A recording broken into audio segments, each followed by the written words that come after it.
النهارده ميعادنا مع الفيديو الثاني من سلسلة Common Mistakes مع أماندا جامبل. Hi everybody, welcome to the second video of the series of 10 in which we're looking at the mistakes that sometimes teachers make in their lessons. So today, let's think about this question. When two words have a similar meaning, how do we know which one to use? So let's look at this. Which one is correct? Let me give you a situation. So the teacher is in the classroom and they want to play an audio either in a face-to-face classroom or on Zoom, and they want to check if the audio is audible to the students. Which is the correct question to ask? Let's think about what the two verbs mean. So when we use the verb listen, we're talking about paying attention to something. So we have the ability to do this. It's a kind of action. So we have to make a decision to do this. So for example, listen, what's that noise? Can you hear it?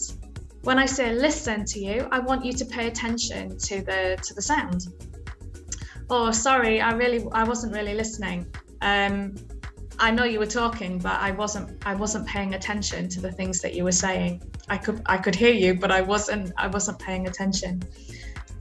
On the other hand, hear is when we receive or become conscious of a sound using your ears, and we can say that this is an event.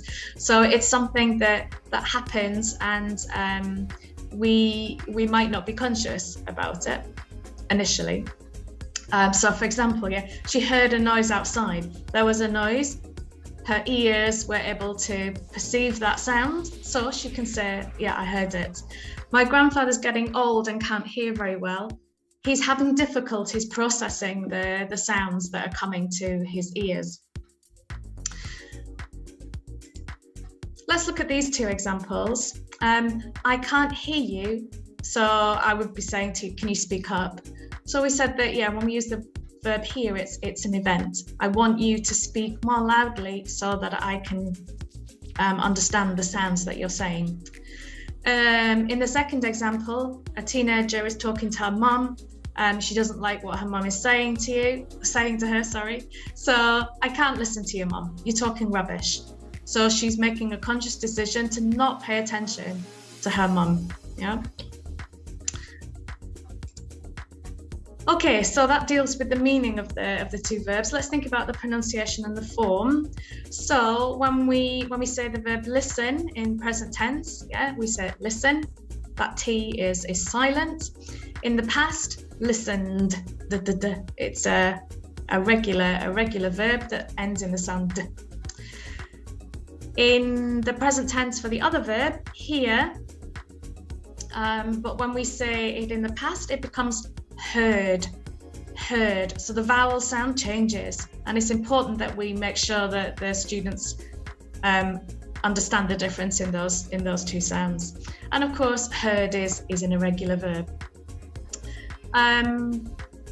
Another thing to be careful about when we use the verb listen is when we use an object with it, we have to say what we're listening to. So we have to use the preposition to. So I'm listening to music. I'm listening to the teacher. With here, we don't need to use that preposition to. Okay, so which one is correct then in our situation that I mentioned at the beginning when the teacher's setting up an audio? Well, of course, it's the first one. Can you hear? Is it audible to you? Are you able to hear the sounds? Are you able to get the sounds? If I say to you, can you listen? Maybe the students are talking and not listening to me. They're not paying attention to me. And so I say to them, hey, can you listen? Please pay attention to me. Okay, I hope that was useful, and I will see you for the next video. Bye-bye.